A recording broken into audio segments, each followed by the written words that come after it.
দুবাইয়ে বিদ্যুৎস্পৃষ্টে মৃত্যু হওয়া কাজী আজহারের কবর জিয়ারত করেন সাবেক সংসদ সদস্য আব্দুল গফুর ভূঁইয়া।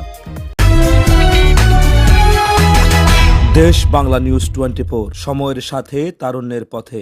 কুমিল্লার নাঙ্গলকোট উপজেলার পেরিয়া ইউনিয়ন বড় সাঙ্গীশ্বর গ্রামের উপজেলা যুবদল নেতা কাজী জসিম উদ্দিনের ছোট ভাই দুবাইয়ে বিদ্যুৎস্পৃষ্টে গত ৩০ ডিসেম্বর মৃত্যুবরণ করেন। ১২ জানুয়ারি রবিবার জানাজা শেষে তাকে পারিবারিক কবরস্থানে দাফন করা হয়। শুক্রবার সন্ধ্যায় কবর জিয়ারত করেন সাবেক সংসদ সদস্য আলহাজ আব্দুল গফুর ভূঁইয়া।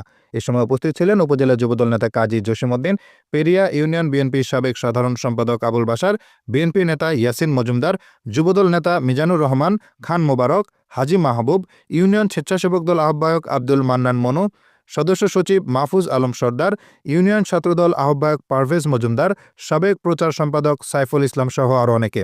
কবর জিয়ারত শেষে কাজী আজহারের পরিবারের সদস্যদের সাথে সৌজন্য সাক্ষাৎ করেন আব্দুল গফুর ভূঁইয়া। দেশ বাংলা নিউজ 24, সময়ের সাথে তারুণ্যের পথে।